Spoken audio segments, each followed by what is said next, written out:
Des milliers d'années avant notre ère, alors que la Terre est encore jeune, les Anunnaki, êtres venus d'une autre étoile, arrivent sur notre planète à la recherche d'or et de ressources vitales.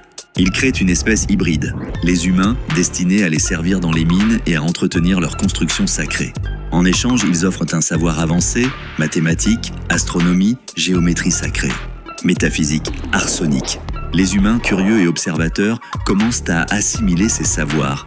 Certains d'entre eux, considérés comme les veilleurs, notent, expérimentent et rêvent de comprendre les mystères cachés derrière les pyramides. Un jour, les Anunnaki quittent la Terre pour un long cycle cosmique, laissant derrière eux leurs serviteurs et quelques artefacts. Le silence céleste commence. Durant leur absence, un groupe d'anciens humains unissent leur savoir pour tenter de reproduire une pyramide dotée d'un pouvoir unique. Ouvrir un portail vers les étoiles. C'est la tour de Babel, une pyramide inversée vers le ciel, guidée par une géométrie presque parfaite. Quand la tour atteint un certain niveau, le portail s'ouvre accidentellement. Une faille dimensionnelle s'active. Les Anunnaki, alertés dans leur dimension, reviennent en furie par ce passage inattendu. Ils croyaient bâtir un escalier vers les cieux. Ils ont ouvert une blessure dans le voile du monde.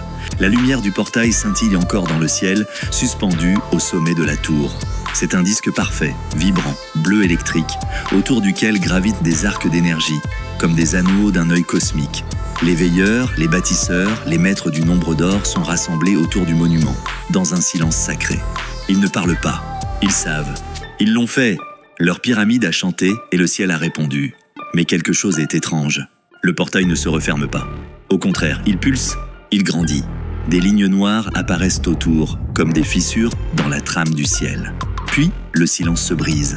Un grondement venu de nulle part. Un son profond, viscéral, comme un rugissement contenu à travers des mondes. Le ciel se plie, la lumière se tord. Et ils arrivent. Ils traversent le portail dans une explosion muette. Les Anunnaki. Plus vastes qu'auparavant, comme s'ils avaient fusionné avec d'autres formes d'énergie. Leurs armures ne sont plus dorées, mais d'un noir brillant, traversé de flux bleus. Leurs regards sont froids, absolus. Ils flottent au-dessus de la tour, immobilés, terribles. Le chef s'avance. Son regard embrasse la pyramide humaine, la vallée, les hommes en contrebas. Vous avez désobéi, vous avez touché ce qui devait rester scellé. Vous avez rappelé l'œil. Une femme parmi les veilleurs, Nema, s'avance. Elle tombe à genoux, tendant les bras vers eux. Nous avons bâti ce que vous nous avez appris. Ce n'est pas un défi, c'est un hommage, une prière d'élévation. L'Anunnaki la fixe, il ne répond pas. Il étend simplement le bras, et alors, tout tremble. La lumière du portail devient noire. La tour, cette œuvre parfaite, commence à se fissurer depuis son sommet, comme frappée de l'intérieur. Les chants gravés dans les pierres s'inversent. Les ondes sonores deviennent cacophonie. Le cristal de résonance explose. Une onde de choc pulvérise les premières terrasses.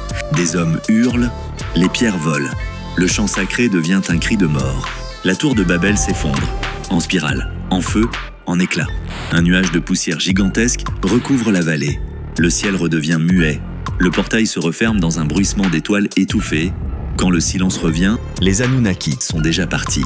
Mais leur sentence n'est pas terminée. Car dans les jours qui suivent, les langues changent.